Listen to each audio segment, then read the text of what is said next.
I was like, put the dirt there. I'll do it myself. You know, I cut the umbilical cord, and I buried it myself, just on some like, you know, I just always wanted to feel that connection from top to bottom. We call ourselves CiiiTY, but we global, and everybody that has a voice is allowed to be vocal. You got a lot of people that are in relationships that don't know how to be in a relationship, and that's why it doesn't work. Yeah, or people that don't do the work on themselves or take the baggage from another relationship and bring it into the next one without correcting where the issues went wrong. And there's a word for that. Relationship bounce back, some shit like that. Yeah, the rebounds. That, like, but you gotta heal yourself before you even go to the next. So I'm glad that y'all said that, right? Yeah. Because that's a popular term now. Healing yourself. You got to do the inner work, right? But you know what's missing? You know what's missing? It's just like the word toxic. You know what's missing? The steps, bro. You can say that all day, and it sounds popular. You know how many times I've heard you got to heal yourself before you go to the next relationship? Well, sweetheart, what the fuck is that? Tell me how do I heal? Yeah, they say it and then they just kind of like right. It's like you gotta heal. It's not. And it's like, well, what do I do? A process. It's not. It's different for everyone. A healing process is different. No. But you gotta at least gauge humans, right? You can't just tell me I need to heal and walk away from me because, bitch, I'm gonna be left still broken or whatever. Yeah. I don't know what you mean by I have to heal. So what do you mean by heal? I don't mean to ask a question, but what do you mean? Okay, so depending on whatever, let's say your last situationship had ended because there was trust issues or like something like that, where now you have trust issues with the next. Like, you can't go into that relationship with those issues already present. That's only going to hold you back from being able to grow and prosper in the new relationship.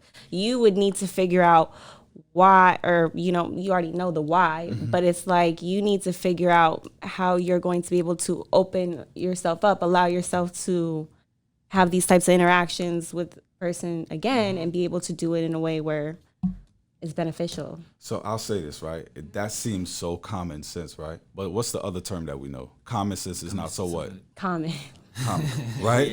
Right? And that's where a lot of humans are struggling, bro. Yeah. Because that sounds great. Like, it does sound great. That sounds great, but like, 9 times out of 10, somebody gonna fuck that up. Yeah. Cause we don't know what the fuck you talking about. Exactly. Not even, I feel like people might even say that they don't even know the first step of even healing themselves. You know what I'm saying? It means stop dealing with niggas for a minute and focus on you. Exactly. That's a step. Get that bag. Focus on you. And I feel like the more you focus on yourself, the more you better yourself, the more better you're going to attract. So I feel like if you're just doing the right steps within yourself, taking care of your health, taking care of your body, focusing on your career, just doing what you need to do for yourself, you're going to attract someone who's on the same type of timing. Yeah. But you can focus on yourself, you can do you, better yourself, and still not correct that problem, right? It's like a mask, right? So if I left a relationship for trust issues, right? And all I did was focus on myself,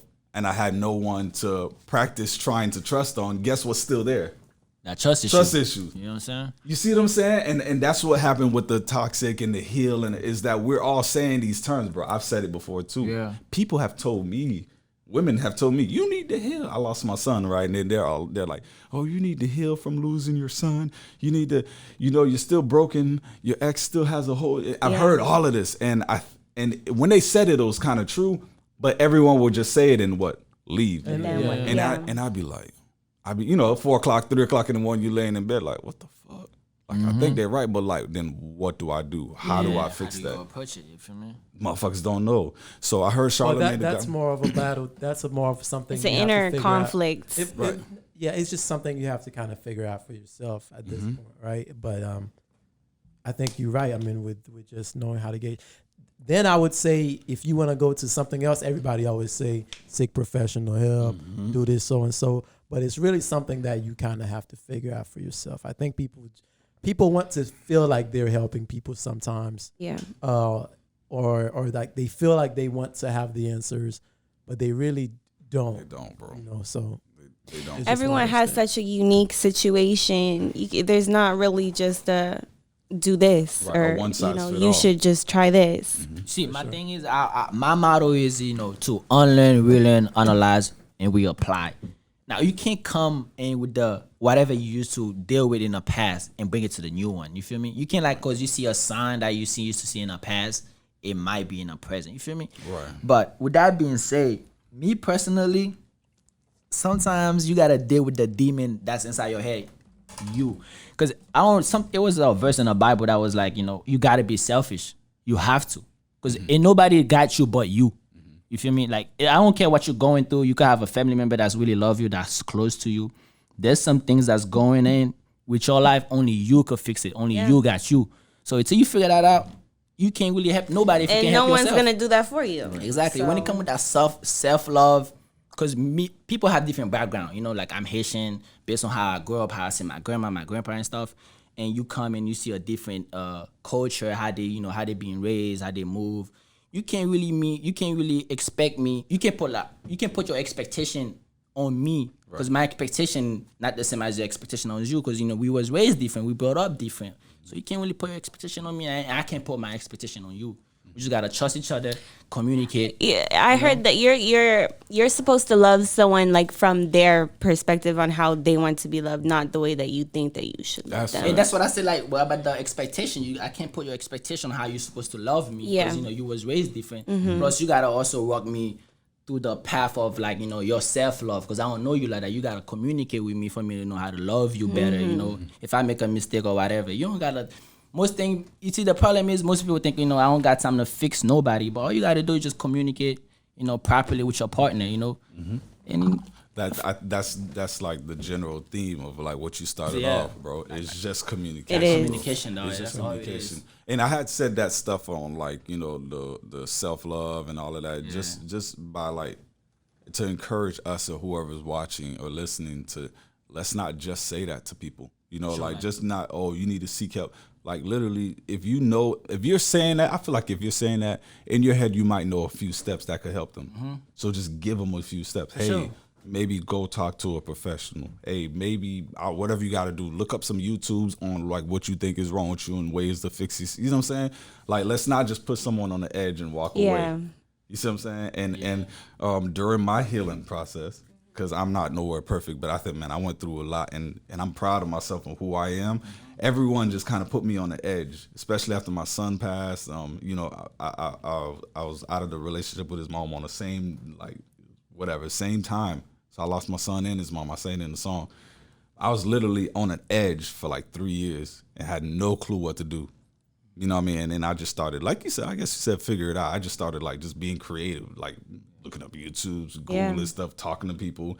And then I had to be transparent as a man. As guys, we nobody probably I don't want to talk. For sure. I had to be like, hey, bro. I had to look at hey, bro, I'm hurting, bro. Like, I don't know what to do.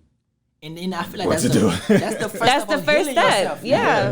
Acknowledgement that something's wrong. Right. That you're not okay. Yeah, that would be the most important step to me. Is being truthful. A lot of times we think we're being truthful to ourselves, but we're kind of afraid to tell ourselves we want what the reality of the situation really is. And the first time I heard you, I think it was either maybe an open mic or at Voltaire. It was one of the two. I was at Voltaire. He was at Voltaire at one point. I think that's probably one of the first times I heard you, and you had a very good song, and you told the story about losing your son, and it touched a lot of people. And I noticed that's something that you're not afraid to speak on, or you kind of accept as kind of like a part of your purpose now as an artist a little bit, right? So kind of go into, I know you started to, but kind of go into detail a little bit about how exactly did you come out of that? It's something that you never really like go from.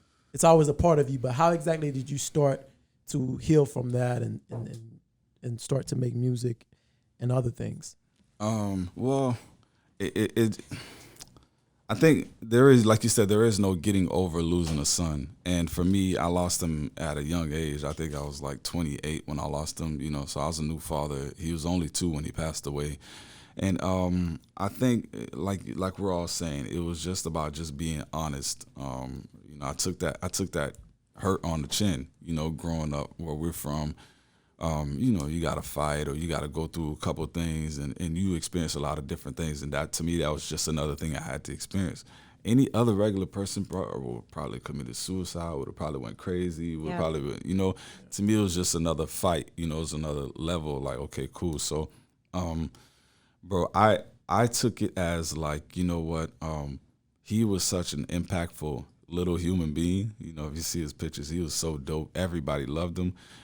I took it as like a personal challenge after I kind of like woke up from everything, bro, because I went in like a 3-4 months hiatus of like just cloudiness. Like, did that really just happen?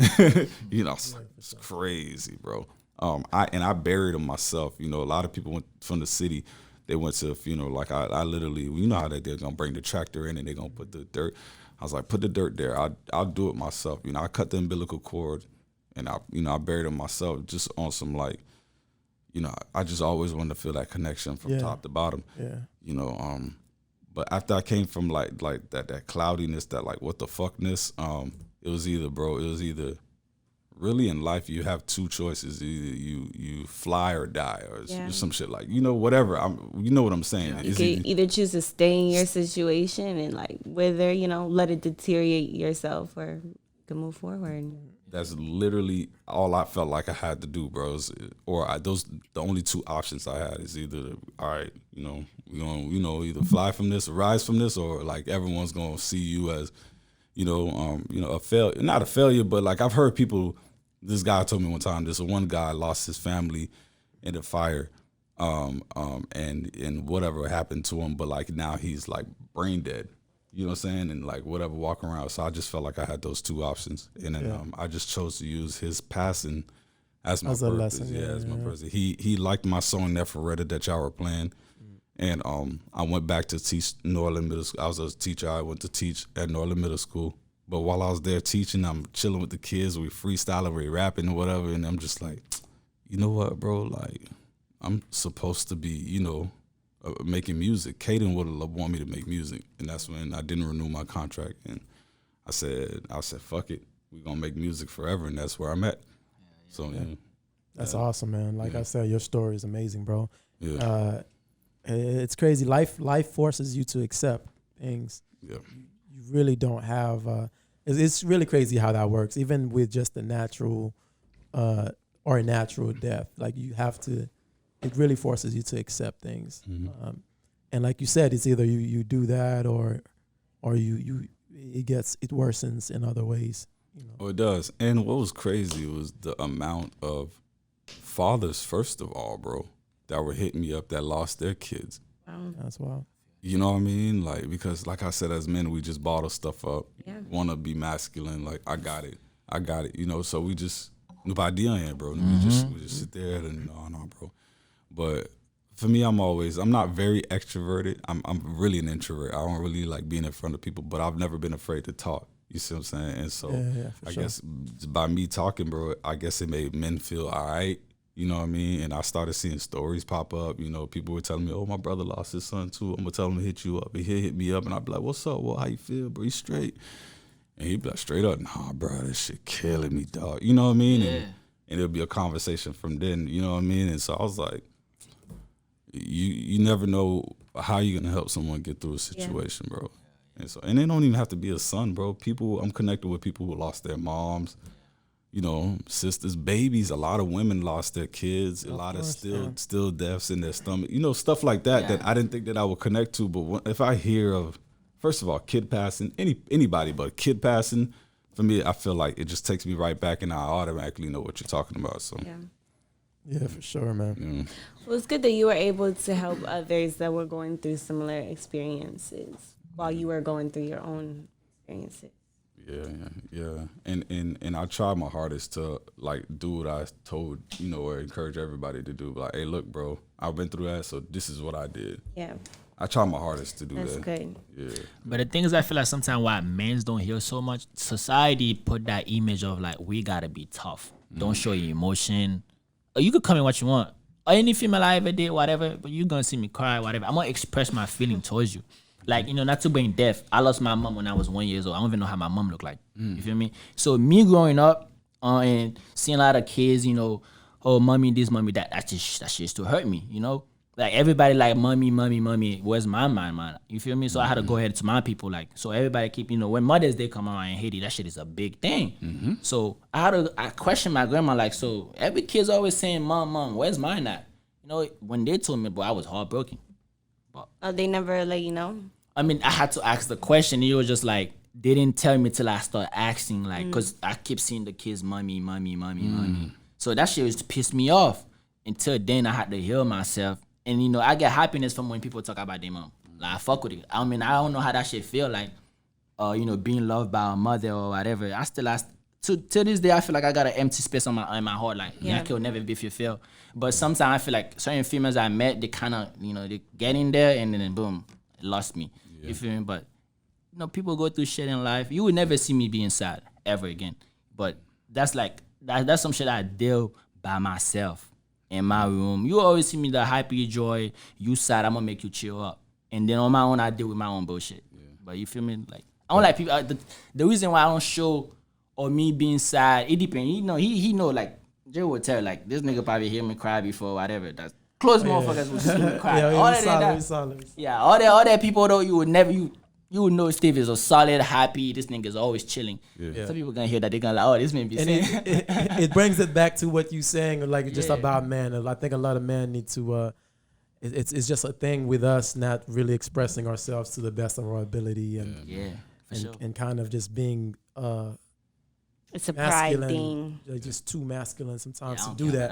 None of that. But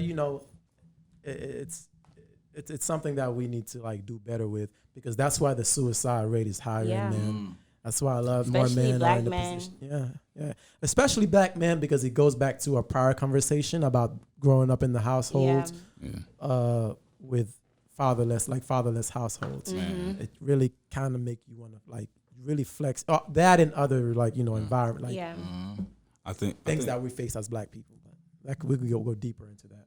Yeah, I think for brothers, we gotta find a balance, because we do need to be that masculine presence, and I feel like a lot of us, as a whole, nobody in particular, a lot of us as a whole, we're losing that masculine presence. That's true too. The women, the reason why they're tapping into their masculine so much is because they're being forced to, bro. Like there's literally no men.